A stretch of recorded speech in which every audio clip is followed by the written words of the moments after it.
orang-orang yang zalim, dalam hal ini orang-orang yang menuduh sesuatu yang kita yakin bahwasanya kita tidak melakukan tuduhan tersebut. Dan pada pertemuan yang lalu sudah kita bahas hadis nomor 11 sampai 15. Saya ulangi sejenak. Yang 11, akhtarus sabr wa salah, saya memilih untuk sabar dan salat, tidak membalas tuduhan orang-orang yang menuduh, karena perintah Allah Subhanahu wa taala wasta'inu bisabri wassalah, dan karena sabda Nabi sallallahu alaihi wasallam as-salatu nurun was-sabru diya. Yang kedua, ada sunnah yang sudah mahjurah, sudah ditinggalkan orang, yaitu ketika menghadapi suatu perkara yang berat, maka hendaklah kita melakukan salat 2 rakaat. Maka seandainya menanggapi tuduhan itu terasa berat, maka salatlah akan dibikin ringan oleh Allah Subhanahu wa taala, dan tetap bersabar. 13, sampai kapan sabar kita? Jawabnya adalah sampai mati, karena Rasul sallallahu alaihi wasallam bersabda, "Hafasbiru hatta talqaullah." Sabarlah sampai berjumpa dengan Allah, berarti sampai kematian kita. Yang ke-14, as-sabru hatta yamutal muflisun. Sabar sampai orang-orang yang menuduh itu mati, karena ada kalanya kita mati, ada kalanya mereka mati. Kalau kita mati berarti sudah tidak mendengar tuduhan tadi. Orang mati sudah tidak mendengar sesuatu. Atau yang menuduh mati, maka yang menuduh sudah tidak bisa menuduh lagi. Jadi simpel sekali menghadapi tuduhan itu, sebenarnya tidak ada sesuatu yang berat padanya kalau kita melakukan sunnah-sunnah baginda Rasul sallallahu alaihi wasallam. Yang ke-15, hal la naruddu buhtanal muflisin, apakah tidak sebaiknya kita tolak dan kita bantah tuduhan orang-orang yang menuduh? Jawabnya ada 2, apabila memang ada manfaatnya silahkan disampaikan, apabila tidak ada manfaatnya maka fadzakir in nafa'atil dzikra. Jangan memberikan nasihat apabila memang tidak ada gunanya sama sekali, karena kita tidak akan melakukan sesuatu yang sia-sia. Kemudian bab yang ke-16 ini masih berkaitan erat dengan bab yang ke-15. Bedanya adalah pada bab yang ke-15 halla naruddu, apakah kita tidak membantah. Tapi kalau di sini halla nansah, apakah tidak sebaiknya kita kasih nasihat al-muflisin kepada orang-orang yang bangkrut itu, yaitu orang-orang yang menuduh kaum muslimin sehingga menjadi bangkrut besok di akhirat dengan sebab tuduhan tersebut. Maka jawabnya adalah an Abi Umayyah Asy-Sya'bani rahimahullahu taala qala, sa'altu, aku bertanya kepada Abu Tha'labah al-Khushaniya, ini sahabat Nabi radhiyallahu anhu. Faqultu, maka saya mengatakan, ya Abu Tha'labah, wahai Abu Tha'labah, kaifa taqul, bagaimana engkau menjelaskan fi hadhil ayah, tentang ayat ini. Ya ayyuhalladzina amanu alaikum anfusakum, wahai orang-orang yang beriman, lazimilah oleh kalian diri kalian sendiri-sendiri. Surat Al-Maidah ayat 105. Jadi maksudnya ada isu waktu itu bahwasanya umat Islam ini tidak perlu amar ma'ruf nahi mungkar, karena ayat ini mengatakan alaikum anfusakum, lazimi dirimu, perbaiki dirimu, tidak usah mengurus orang lain, maka kamu akan selamat apabila melakukan seperti itu. Nah, ada isu menafsirkan ayat ini seperti itu, sehingga Abu Umayyah ini ragu-ragu apakah benar penafsiran seperti itu. Karena kalau ditafsiri seperti itu, bagaimana dengan hadis-hadis yang menyuruhkan kita untuk amar ma'ruf nahi mungkar?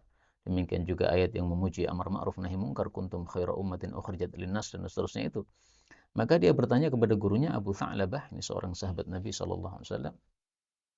Qala, maka Abu Tha'labah mengatakan, ama wallah, ketahuilah demi Allah, laqad sa'alta anha khabiran. Sungguh-sungguh engkau telah bertanya tentang ayat itu kepada orang yang paham. Jadi maksudnya saya paham tafsiran dari ayat tadi. Nah, perkataan seperti ini jangan dipahami bahwa dia sombong terhadap ilmu yang dia miliki, bukan ya. Tapi ini maksudnya adalah untuk meyakinkan kepada penanya bahwasanya betul-betul masalah yang ditanyakan ini saya tahu. Dan sekaligus menunjukkan bahwasanya kalau saya tidak tahu, saya tidak akan menjawab. Karena saya tahu, maka saya jawab. Maka di sini jawaban dari Abu Tha'labah ini mengandung 2 hal. Ya. Hal yang pertama adalah dia memberikan kepastian kepada si penanya bahwa engkau bertanya tepat pada sasarannya, karena bertanya kepada orang yang paham, untuk meyakinkan kepada penanya. Ya. Dan yang kedua adalah seolah-olah Abu Tha'labah mengatakan bahwa ini masalah kalau saya tidak tahu, saya tidak akan bicara. Dan ini mengajarkan kepada orang yang ditanya, kalau kita tidak mengetahui masalah yang ditanyakan, maka jangan dipaksakan untuk menjawabnya. Malah nanti jadi bumerang untuk kita. Bahkan ada istilah orang hanya ilmunya baru 1%, tapi ngomongnya banyak. Itu karena apa? karena dia memaksakan diri untuk bicara sesuatu yang dia tidak menguasai ilmunya. Kemudian Abu Tha'labah menjelaskan kenapa dia itu paham. Sa'altu anha, karena saya sudah bertanya tentang ayat itu kepada Rasulullah sallallahu alaihi wasallam. Faqala, maka Nabi bersabda, bali tamiru bil ma'ruf, bahkan lakukanlah amar ma'ruf wa tanahaw 'anil munkar, dan salinglah nahi munkar. Jadi amar ma'ruf nahi munkar tidak bertentangan dengan ayat tadi. Ayat tadi mengatakan alaikum anfusakum. Kapan itu dilakukan? Nah, itu dilakukan adalah hatta idza ra'aita syuhan muta'an. Sehingga jika engkau melihat kepelitan yang sudah ditaati. Jadi manusia semuanya pada pelit, mentaati pelit yang muncul dalam dirinya, yang dalam hatinya. Wa hawan muttaba, dan hawa nafsu yang diikuti. Ya, semua orang sudah mengikuti hawa nafsunya masing-masing, tidak mau peduli nasihat. Wa dunya mu'tharah, dan dunia yang didahulukan. Jadi semua orang sudah tidak peduli lagi terhadap akhirat, semuanya mengejar dunia. Wa ijaba kulli dzi ra'yin bi ra'yih, dan takjubnya atau takjubnya setiap orang yang punya pendapat terhadap pendapatnya sendiri. Jadi kalau sudah rusak semua orang seperti itu, atau rata-rata orang sudah seperti itu, sehingga waktu kita memberikan nasihat tidak ada gunanya sama sekali, saat itulah fa'alaika, maka lazimilah dirimu. Yakni yang dimaksud Nabi adalah binafsika, urusi dirimu sendiri. Urusi diri sendiri maksudnya gimana? Ya, yang penting kita lurus, yang penting kita baik. Orang lain nggak usah dipedulikan. Itulah makna wada', dan tinggalkanlah angka dirimu al-awam, orang-orang awam, maksudnya orang-orang umum selain engkau, maka tidak usah kamu pedulikan. Kenapa? Karena sudah rusak sebegitu rupa yang sudah tidak bisa diperbaiki lagi. Maka dalam kasus seperti ini, yaitu di akhir zaman ini tentu saja, maka barulah benar memahami ayat tadi dengan kalimat alaikum anfusakum dipahami dengan meninggalkan amar ma'ruf nahi munkar. Itu benar ketika kondisinya adalah kondisi sudah rusaknya seluruh manusia atau rata-rata manusia. Adapun sekarang kita masih banyak melihat orang-orang yang baik, ya, masih ada sholat jamaah, masih ramai sholat subuh berjamaah di masjid, masih banyak orang yang menghadiri kajian. Meskipun yang menghadiri kesia-siaan dan nyanyi-nyanyian itu lebih banyak, tetapi masih banyak orang-orang yang baik. Maka saat itulah jangan memahami ayat itu bahwa kita disuruh meninggalkan amar ma'ruf nahi munkar. Hadis ini diriwayatkan oleh Abu Dawud wa sakata alaih, dan dia diam terhadap hadis ini. Maksudnya dia diam itu tidak mendhaifkan. Dan hadis-hadis yang diriwayatkan oleh Abu Dawud dalam kitab sunannya dan beliau diam tidak mendhaifkan, berarti hadis itu saleh menurut beliau. Saleh maksudnya pantas untuk dijadikan dalil atau pantas untuk dijadikan dasar amal.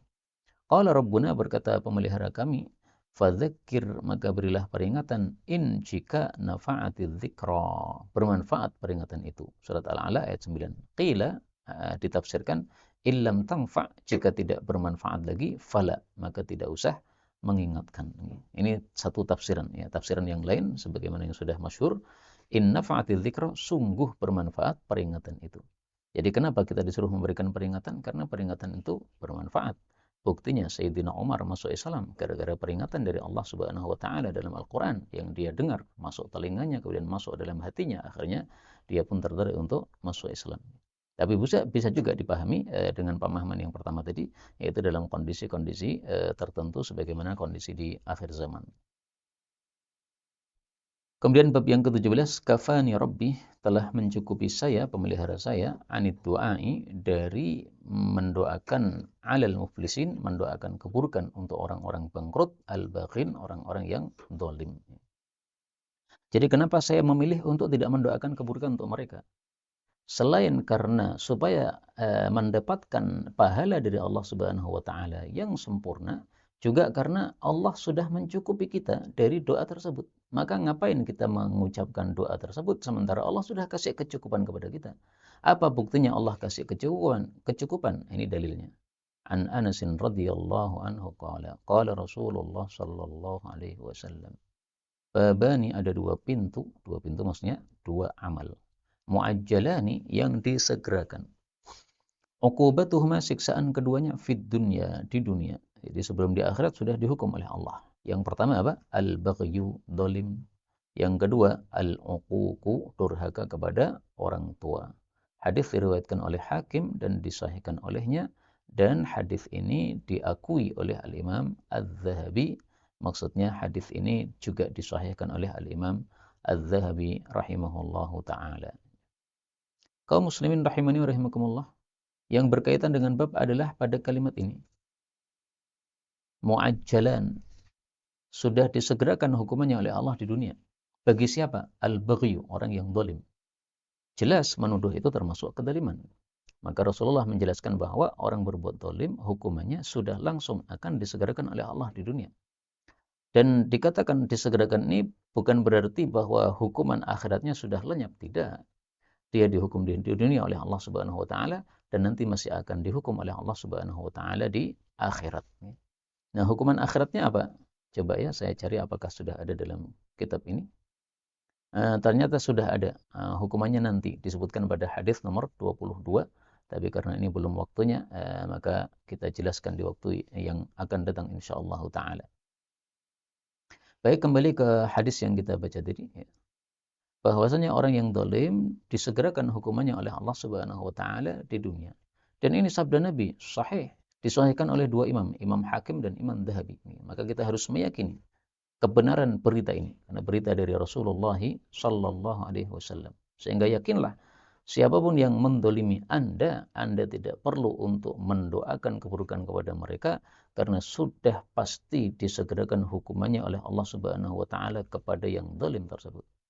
Dan ini jangan untuk menilai orang saja, tapi juga menilai diri kita masing-masing. Mari kalau kita berbuat zalim, kita segera berhenti, karena hukuman dari Allah Subhanahu wa taala akan disegerakan kepada kita di dunia ini. Dikatakan babani, dua pintu. Ya. Kenapa amalan disebut pintu? Ya. Pintu itu adalah sesuatu yang menghantarkan kita kepada sesuatu. Pintu rumah berarti menghantarkan kita ke dalam rumah. Pintu masjid menghantarkan kita ke masjid. Nah, amal ini disebut pintu karena menghantarkan kepada uqubah, kepada apa yang diinginkan oleh Allah, yaitu siksa di dunia sebelum di akhirat. Nah, yang pertama adalah perbuatan zalim, yang kedua adalah al-uquq, durhaka kepada orang tua. Durhaka kepada orang tua maksudnya durhaka kepada orang yang sudah melahirkan kita. Yang melahirkan kita bapak dan ibu. Maka orang tua yang dimaksud di sini adalah bukan orang yang memelihara kita, ya, tetapi orang yang melahirkan kita. Maka kalau ada bapak tiri, ya, tetapi bukan dia yang melahirkan kita, demikian juga bapak angkat, bukan dia yang melahirkan kita, itu bukan yang dimaksud di sini. Meskipun tetap tidak boleh berbuat buruk kepada bapak tiri, tidak boleh berbuat buruk kepada bapak angkat, ya, tetap harus berbuat baik kepada siapapun yang sudah berbuat baik kepada kita. Tapi yang dimaksud di sini adalah uququl walidain, durhaka kepada orang tua yang sudah melahirkan kita. Nah, maka masyhur cerita di dalam hadis Nabi, hadis-hadis yang diriwayatkan itu, ada seseorang sahabat Nabi namanya Alqamah, ya. Alqamah dia durhaka kepada ibunya atau ibunya tidak ridho kepadanya, akhirnya dia tidak segera mati. Nah, dia bisa segera mati setelah ibunya kemudian memaafkan kepada kesalahan dari Alqamah ini. Cuma cerita ini meskipun masyhur, ceritanya sebenarnya tidak sahih, tapi diambil pelajaran, tidak ada masalah, bahwasanya durhaka kepada orang tua bisa menyebabkan disiksa oleh Allah di dunia sebelum di akhirat. Kemudian yang ke-18, a'zamu uqubah, paling besarnya siksaan dari Allah alal muflisin, bagi orang-orang yang bangkrut, yang sudah menuduh kaum muslimin yang lain. An Malik bin Dinar, dari Malik bin Dinar rahimahullahu taala, qala, dia mengatakan, ma duriba, tidaklah dipukul maksudnya dihukum, abdun, seorang hamba, bi'uqubatin, dengan satu hukuman, a'zama, yang lebih besar, min qaswati qalbin, daripada kerasnya hatinya. Wa ma ghadiballah, dan tidaklah Allah murka azza wa jalla ala qaumin. Ini salah ya, mestinya ala qaumin. Ala qaumin, kepada satu kaum, illa naza'a, kecuali Allah mencabut, minhum, dari kaum tersebut, ar-rahmata, akan kasih sayang. Auradahul Baghawi, riwayat ini disebutkan oleh Imam Baghawi fi tafsirihi, dalam kitab tafsirnya, Tafsir Baghawi. Ini bukan sabda Nabi, tapi ini perkataan seorang tabi'i, ya, namanya Malik bin Dinar. Ini seorang tabi'i yang shighar, termasuk tabi'i yang muda. Dan Malik bin Dinar ini termasuk ulama tabi'in yang terkenal sangat zuhud, sehingga mereka menyebutnya sebagai Malik bin Dinar Az-Zahid. Dan beliau termasuk ulama-ulama sufi yang terkenal karena zuhudnya tersebut. Dan yang dimaksud di sini sufi yang masih lurus ya, bukan sufi yang sesat pada masa sekarang ini. Karena sufi-sufi dari kalangan salaf itu orang-orang yang sangat zuhud kepada Allah kepada dunia karena ibadah kepada Allah Subhanahu wa taala. Maka karena ini bukan sabda Nabi tapi perkataan tabi'in, disebutnya adalah athar yang maqtu'. Kalau hadis dari Nabi kan marfu'. Nah, ini namanya apa? Maqtu'. Malik bin Dinar mengatakan, tidak ada hukuman dari Allah Subhanahu wa taala yang lebih besar daripada kerasnya hati. Nah, sehingga jangan salah paham. Misalnya mengatakan bahwasanya ada orang yang suka menuduh, tapi hidupnya nyaman, rizkinya banyak, hartanya melimpah, pengikutnya banyak, kemudian dia terkenal dan sebagainya. Ya, pokoknya dari sisi kehidupan dunia kelihatan nyaman-nyaman saja. Bagaimana dengan hadis Nabi tadi, katanya kalau orang berbuat dolim itu akan disegerakan siksanya oleh Allah Subhanahu wa taala. Kenapa dia tidak miskin? Kenapa dia tidak dijadikan terpuruk oleh Allah Subhanahu wa taala? Nah, ketahuilah bahwa hukuman dari Allah itu tidak harus miskin. Hukuman dari Allah bahkan bisa kaya tapi tidak bisa mensyukurinya. Fir'aun itu apa enggak dihukum oleh Allah Subhanahu wa taala? Dikayakan oleh Allah Subhanahu wa taala, tapi justru kekayaannya itu yang menghanyutkan dia ke dalam neraka. Nah, menurut Malik bin Dinar, hukuman dari Allah yang paling besar itu adalah qaswatul qalbi, kerasnya hati. Hati yang keras adalah hati yang tidak bisa menerima kebaikan. Hidayah disampaikan nggak akan terima. Kenapa nggak terima? Karena hatinya sudah keras. Maka hati yang lunak itu hati yang mudah menerima kebaikan. Diberikan nasihat, dia mau menerima. Nah, orang diberi nasihat tidak mau menerima, sehingga terus-menerus di dalam menuduh, tidak peduli berapapun hadis Nabi disampaikan tentang bahaya menuduh sesama muslim, ini adalah termasuk qaswatu qalbin. Hari-hari ini kan yang lagi populer dibicarakan kan Hamas ya. Maka tuduhan kepada Hamas itu pun juga termasuk apa yang kita bicarakan ini. Tuduhan kepada kaum muslimin siapapun juga, apakah kepada Hamas ataukah yang kita bahas dalam buku ini, yaitu asal muasal buku ini ditulis, maka sama saja hukumannya adalah bisa saja berupa qaswatu qalbin, kerasnya hati. Ada satu riwayat tentang hati yang keras, bahwasanya hati yang keras itu adalah hati yang paling jauh dari Allah Subhanahu wa taala. Tapi saya jujur ya, riwayatnya adalah hadis yang derajatnya dhaif. Tapi hadis dhaif itu bisa benar isinya. Rasul sallallahu alaihi wasallam diriwayatkan bersabda, "La tukfirul kalam bighairi dzikrillah." Jangan banyak bicara tanpa zikir, fa inna kathratal kalam bighairi dzikrillah qaswatul qalb, karena mengeraskan hati. Wa inna ab'adal nasi minallahil qalbul qasi. Hati yang keras itu adalah yang paling jauh dari Allah Subhanahu wa taala. Hadis riwayat Al-Imam At-Tirmidzi, derajatnya dhaif. Kemudian kalimat yang kedua dari perkataan Malik bin Dinar, dia mengatakan, tidaklah Allah murka kepada suatu kaum kecuali Allah cabut dari mereka rasa kasih sayang. Ini sangat pantas ini kita bicarakan tentang kondisi Gaza. Ya, karena Zionis Israel mereka itu sangat-sangat biadab kepada kaum muslimin di Gaza.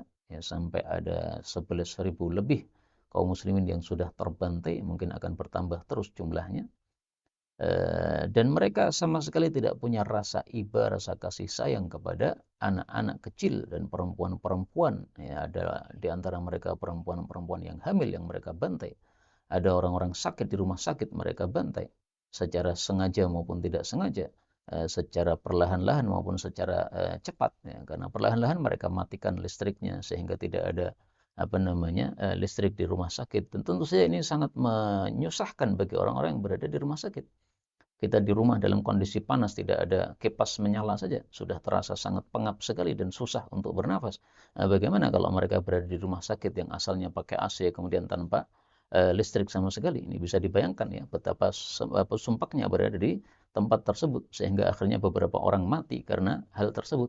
Ini sama sekali mereka tidak punya rahmat kasih sayang. Ini berarti tanda-tanda bahwasanya mereka adalah orang yang ghadiballah, orang yang dimurkai oleh Allah Subhanahu wa taala. Dan hadis ini atau athar maqtu ini mengingatkan saya kepada beberapa kejadian yang lalu ya, di mana ada di antara teman kita di Jawa Timur itu sedang melakukan sholat jamaah, kemudian rumahnya dikancing, rumahnya masih berupa kayu, ya orang miskin memang. Kemudian ternyata rumahnya terbakar, sehingga rumahnya ludes total. Dia pulang dari masjid itu sudah ludes total rumahnya. Dan yang mengerikan adalah bahwa 2 orang anaknya masih ada dalam rumah dan mati dalam keadaan terbakar. Meskipun kita susah dengan sebab berita ini ya, tapi tidak ada masalah. 2 anak ini mati syahid karena orang yang terbakar menurut sabda Nabi SAW adalah termasuk orang yang mati syahid, sehingga bergembiralah 2 anak ini insyaallah di besok di akhirat dikumpulkan oleh Allah bersama orang-orang yang mati syahid.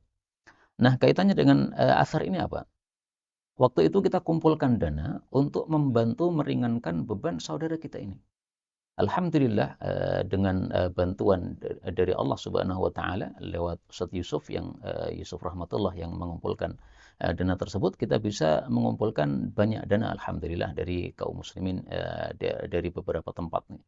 Kemudian setelah itu kita kirimkan uang kepada kepada jamaah yang membuatkan kembali rumah tersebut. Nah, yang unik adalah ada orang-orang yang benci kepada jamaah kami sehingga menganggap bahwasanya kami ini orang-orang Syiah sesat kafir, sehingga setelah adanya informasi penggalangan dana tadi, mereka kemudian menyebarkan isu bahwasanya yang terbakar ini adalah orang Syiah yang kafir, yang sesat, sehingga tidak perlu untuk diberikan dana kepada mereka. Nah, ini sungguh termasuk dalam hadis ini. Wa ma ghadiballahu azza wa jalla ala qaumin illa naza'a minhumur rahmah. Tanda Allah murka kepada seseorang adalah dicabut rahmat dari mereka. Ada orang kebakaran rumahnya sampai mati 2 anaknya. Itu masih tidak ada rasa kasih sayang sama sekali. Bahkan malah mengisukan adanya bahwasanya yang terbakar tadi orang Syiah, padahal itu tidak benar sama sekali. Ya. Kemudian Anda anggaplah dia itu orang Syiah betul, anggaplah. Apakah tidak ada rasa kasih sayang kepada orang yang terbakar seperti itu? Apakah kita kemudian senang melihat ada orang terbakar seperti itu? Anggaplah yang terbakar itu orang kafir, tapi bukan orang kafir harbi. Apakah engkau juga membiarkan ini tetanggamu yang terbakar misalnya, kamu biarkan, biar aja dia kafir? Nah, ini adalah bukti bahwasanya rahmat sudah dicabut oleh Allah Subhanahu wa taala dari hati orang-orang tersebut. Maka alhamdulillah ya, mudah-mudahan semua kita tidak termasuk orang-orang yang seperti ini. Hendaklah kita ambil andil di dalam kasus Gaza ini. Kita ambil berikan dana kepada mereka, kita doakan kepada mereka setiap malam, setiap hari, setiap salat kita baca kunut nazilah. Mudah-mudahan ini semua bukti bahwasanya kita tidak dicabut rahmatnya oleh Allah Subhanahu wa taala dari hati-hati kita. Kemudian bab yang ke-19, min uqubatillahi 'alal muflisin, termasuk dari siksaan Allah, hukuman Allah kepada orang-orang yang bangkrut adalah kadzibuhum, dustanya mereka, hatta fi buyutillah, sampai di rumah-rumah Allah, yaitu di masjid-masjid. Ini kasus yang saya alami ya. Tapi kita baca hadisnya dulu tentang dusta. An Abdillahi radhiyallahu anhu, dari Abdullah maksudnya Ibnu Mas'ud radhiyallahu anhu, anin Nabi sallallahu alaihi wasallam qala, wa innal kadhiba, dan sesungguhnya dusta, yahdi ilal fujur, menghantarkan kepada perbuatan dosa. Wa innal fujur, dan sesungguhnya perbuatan dosa, yahdi ilan nar, menghantar kepada neraka. Wa innar rajula, dan sesungguhnya seseorang itu la yakdzub, sungguh dia itu terus-menerus berdusta, hatta yuktaba, sehingga dicatat indallah, di hadapan Allah, kadzaban, sebagai tukang dusta. Hadis muttafaqun alaih. Jadi dusta itu adalah dosa besar. Buktinya bahwa dusta adalah dosa besar karena Rasul Shallallahu Alaihi Wasallam mengatakan di sini yahdi ilan nar, menghantar kepada neraka. Dan para ulama mengatakan bahwa dosa besar itu adalah dosa yang diancam dengan salah satu dari 4. Diancam murka Allah atau laknat Allah atau neraka atau hukuman had di dunia. Maka dusta termasuk dosa besar. Kemudian kata-kata layak dzib ini saya artikan tadi, sungguh terus-menerus berdusta. Kenapa diartikan begitu? Karena ini memakai fi'il mudhari ya. Dan fi'il mudhari itu mengandung makna dawam atau terus-menerus. Artinya kalau orang hanya berdosa satu kali, tidak akan dicatat oleh Allah sebagai kadzab, tukang dusta, tidak. Tapi kalau dusta lagi, nggak tobat-tobat dari dustanya, nah itulah yang kemudian nanti akan masuk dalam daftarnya kadzabin yang ada pada Allah Subhanahu wa taala. Nah, kalau sudah masuk daftar itu, na'udzubillah, dia sangat besar kemungkinan untuk masuk ke dalam neraka apabila tidak diampuni oleh Allah Subhanahu wa taala. Kemudian kaitannya dengan bab yang saya tulis, yaitu termasuk hukuman Allah kepada orang-orang bangkrut itu adalah mereka dusta, sampai di dalam masjid pun mereka tidak takut untuk melakukan dusta. Itu adalah kasus yang saya alami. Saya ceritakan dalam kalimat berikutnya ini. Idhatun, satu nasihat. Waqad kadzaba, dan sungguh telah dusta, ba'dul muflisin, sebagian orang-orang bangkrut yang menuduh saya, menganggap bahwa saya orang yang Syiah kafir sesat, ya.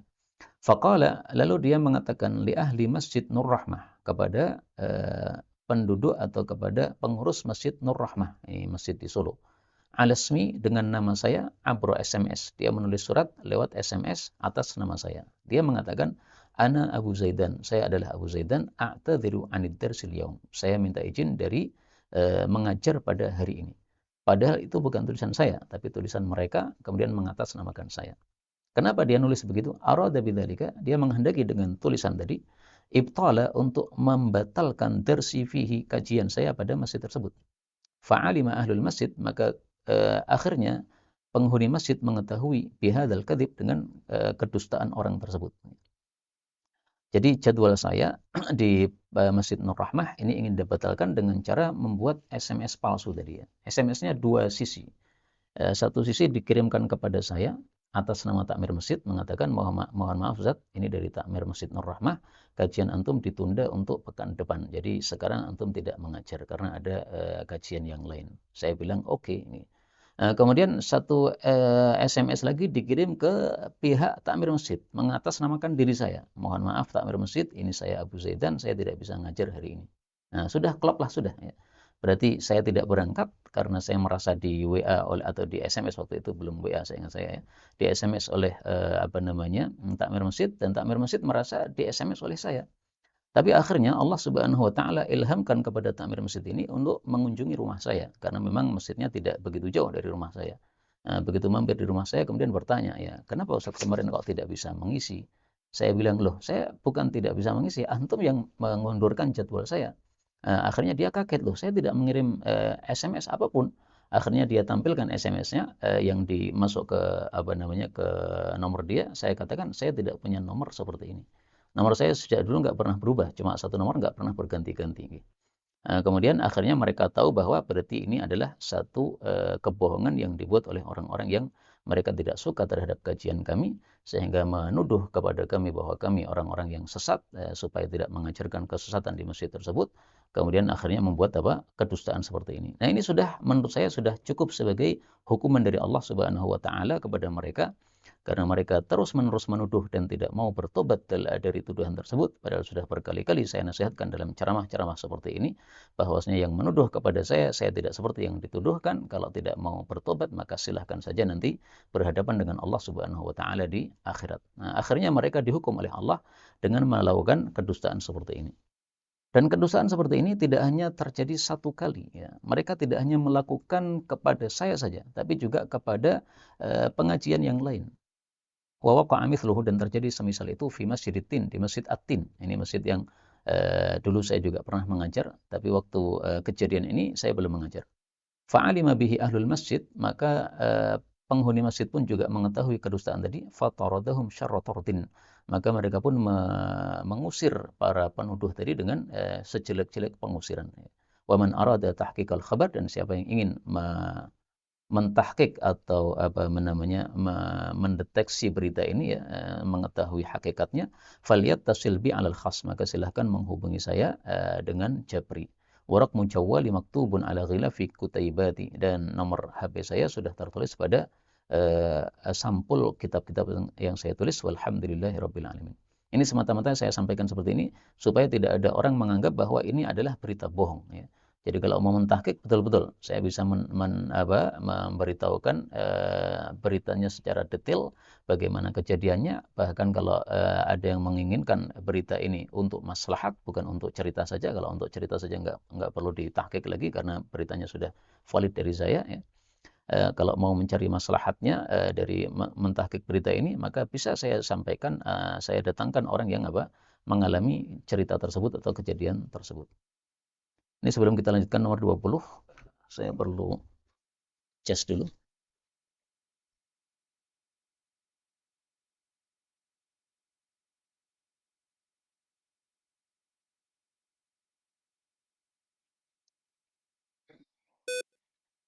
Baik, terakhir untuk majelis kali ini, bab yang ke-20, min uqubatillah 'alal muflisin, termasuk hukuman Allah kepada para bangkrut itu, orang-orang yang menuduh itu, anja'at imra'atun, bahwasanya ada seorang wanita datang.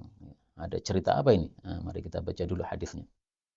Anil Miqdad bin Al-Aswadi, dari Miqdad, ini putra Al-Aswad, padahal sebenarnya nama bapaknya bukan Aswad, tapi karena dia diambil anak angkat oleh Aswad sehingga disebut Miqdad bin Aswad. Qala Rasulullah sallallahu alaihi wasallam li ashabihi.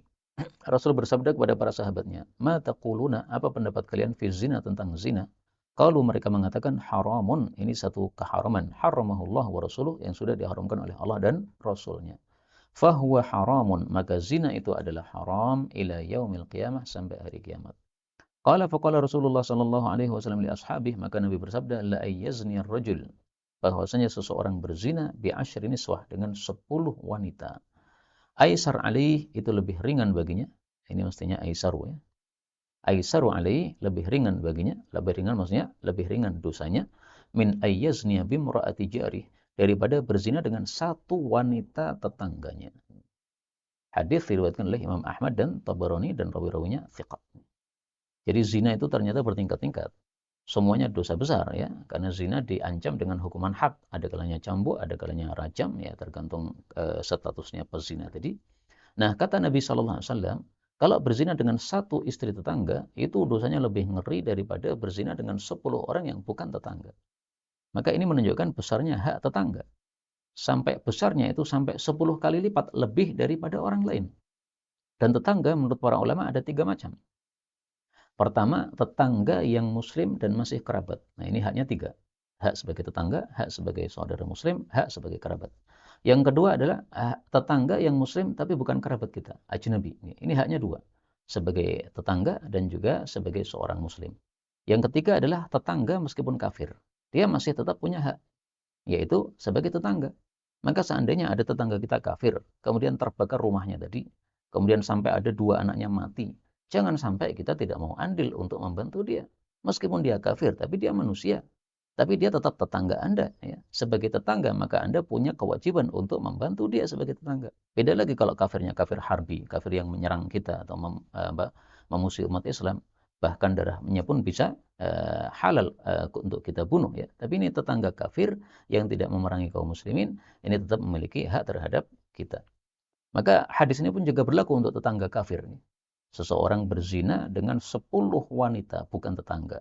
Itu lebih ringan dosanya daripada berzina dengan satu istri tetangga, meskipun tetangganya kafir. Tetangga kafir nih masih punya hak. Sehingga istrinya dizinai oleh seseorang, na'udzubillahi min syarri dzalik. Ini dosanya lebih ngeri daripada zina 10 orang non tetangga. Ini hadisnya saya ringkas karena di sini saya kasih tanda titik 2 ya. Dan ini kelanjutannya adalah bahwa Rasul menjelaskan tentang maling juga seperti itu. Maling dari satu rumah tetangga itu lebih ngeri dosanya daripada maling dari 10 rumah yang bukan tetangga. Meskipun semuanya adalah perbuatan yang dosanya ngeri, tapi lebih ngeri kalau maling dari rumah tetangga. Nah, kaitannya dengan bab apa? Saya kisahkan dalam dalam nasihat di sini. Ja'at imra'atun, telah datang seorang wanita ila Masjid Nur Jamil, ke Masjid Nur Jamil. Ini masjid di Solo. Nur Jamil ada banyak ya, tapi yang dimaksud di sini Nur Jamil yang di Colomadu. Alladzi salabahul muflisun, yang telah dirampas oleh orang-orang yang menuduh, orang-orang yang bangkrut, minal awwalin, dari pengurus yang pertama. Fatalabat, lalu ada seseorang wanita mencari imam al-masjid, imam masjid alladzi aqamahul muflisun, yang diangkat sebagai imam oleh para bangkrut, imaman jadidan, sebagai imam baru, ba'da salbil masjid, setelah mereka merebut masjid tadi. Thumma ghabal imam, kemudian imam itu tiba-tiba lenyap, ba'du, setelah dicari tadi, bila salam wala kalam, tanpa salam, tanpa pamit, wala hawla wala quwwata illa billah. Fana'udzubillah, maka kami pun berlindung kepada Allah, minaz zina, dari zina, wal buhtan, dan menuduh. Jadi maksudnya gini, dulu Masjid Nur Jamil ini diurusi oleh teman-teman kita ya. Kemudian orang-orang yang benci kepada kita, kemudian akhirnya menuduh bahwasanya kita ini orang-orang sesat, Syiah, kafir, sehingga tidak pantas untuk merawat masjid, karena Allah mengatakan makana lil musyrikin ay ya'muru masajidallah, tidak pantas orang-orang musyrik memakmurkan masjid. Akhirnya mereka kemudian menghasut kepada pewakaf masjid atau anaknya pewakaf masjid untuk merebut kembali masjid yang sudah kita rawat tersebut. Dulu masjidnya biasa, kurang begitu bagus ya. Setelah kita rawat akhirnya menjadi masjid yang sangat bagus sebagaimana Anda bisa lihat sendiri. Silahkan nanti dicari di Google ya, Masjid Nur Jamil Colamadu, sudah indah. Setelah kita indah seperti itu, sudah kita buat indah seperti itu, kemudian mereka rebut, ya kita biarkan saja, kita berikan saja. Karena tidak ada bagusnya kita berperang sesama muslim. Sudah, kalian mau merebut masjid silahkan. Yang penting masjid tetap digunakan sebagai masjid untuk pengajian, nggak ada masalah. Ngalah itu lebih utama daripada kita gontok-gontokan dan perang-perangan dengan sesama kaum muslimin. Nah, setelah mereka merebut masjid itu, ternyata Allah kasih hukuman kepada mereka. Hukumannya apa? Mereka ngangkat seorang imam, ternyata imam itu suatu saat dicari oleh seorang wanita. Talabat, dicari untuk apa? Untuk meminta pertanggungjawaban. Nah, kata-kata wanita minta pertanggungjawaban ini bagaimana maksudnya? Panjenengan semuanya sudah paham ya. Saya tidak sampai mengatakan di sini bahwasanya imamnya sudah menzinai perempuan tadi, tidak ya. Karena kalau mengatakan begitu perlu bukti ada 4 saksi dan saya tidak mengetahui ada 4 saksi tersebut. Dan perlu pengakuan dari imam masjid tadi bahwa saya sudah menzinai perempuan ini. Tapi faktanya perempuan itu datang minta pertanggungjawaban. Kemudian faktanya juga setelah adanya perempuan tadi minta pertanggungjawaban, imamnya kemudian ngacir pergi tanpa ada pamit, tanpa ada kata, kemudian dia tiba-tiba meninggalkan tempat begitu saja. Maka naudzubillah, seandainya itu terjadi zina, maka kita berlindung kepada Allah Subhanahu wa taala dari zina tersebut. Dan berita seperti ini saya tidak menampilkannya dalam rangka untuk menyebar-nyebarkan keburukan orang, tapi dalam rangka untuk mengambil pelajaran saja, sehingga saya sengaja tidak sebutkan nama orangnya. Karena kalau saya sebutkan nama orangnya, saya khawatir termasuk ghibah dan saya khawatir salah niat, bukan dalam rangka untuk mengambil pelajaran, tapi dalam rangka untuk menyebarkan aib orang lain, dan seperti ini tidak baik ya. Allah Subhanahu wa taala mengatakan dalam Al-Qur'an, innal ladzina yuhibbuna an tasyi'al fahishatu fil ladzina amanu. Surat An-Nur ayat 19. Sesungguhnya orang-orang yang suka bahwasanya kekejian, perzinahan itu tersebar di tengah-tengah orang-orang beriman, bagi mereka itu adab yang sangat menyakitkan. Maka tujuan cerita ini disampaikan bukan dalam rangka untuk fadhihah, untuk membeberkan aib seseorang, bukan sama sekali, tapi mari ambil pelajaran. Orang yang diangkat jadi imam ya, ternyata tingkahnya seperti itu menyebabkan adanya kasus seperti ini, naudzubillahi min syarri dzalik. Itu sudah cukup sebagai sebagai hukuman dari Allah Subhanahu wa taala. Betapa dipermalukannya orang-orang dengan mengangkat orang yang tidak sepantasnya diangkat sebagai imam seperti ini. Wa man ahabba tahqiqal khabar, siapa yang ingin mentahqiq berita ini limaslahatin, untuk maslahat. Kalau untuk cerita saja enggak perlu ditahqiq ya, karena sudah benar. Tapi kalau untuk maslahat silahkan. Fa'alaihi bi ahlil masjidil mazkur, silahkan menghubungi salah satu dari jamaah yang mengalami kejadian tersebut. Ini nomor HP-nya. Falastu mubasyiran lil waqah, kalau saya sendiri tidak mengalami langsung, tidak ketemu langsung dengan perempuan tersebut. Inilah kaum muslimin rahimani wa rahimakumullah, dan saya sengaja ya untuk dua kisah ini tidak diterjemahkan karena khawatir kalau menyebabkan fitnah, sehingga yang bisa membaca bahasa Arab akan paham apa maksud cerita ini. Yang tidak bisa bahasa Arab dan rata-rata orang awam memang tidak bisa bahasa Arab, tidak akan mengetahui berita ini, sehingga insya Allah berita ini tidak menjadi isu yang kemudian malah merusak hubungan kaum muslimin sendiri. Tapi mari kita ambil pelajaran dari kasus-kasus seperti ini, sehingga orang-orang bisa mengambil pelajaran yang sangat sempurna dari kejadian-kejadian tersebut. Wallahu a'lam bishawab. Inilah yang dapat kita bicarakan, betulnya dari Allah Subhanahu wa taala. Kalaupun ada salahnya, fa astaghfirullahal azim li wa lakum, walhamdulillahi rabbil alamin. Ada pertanyaan? Baik.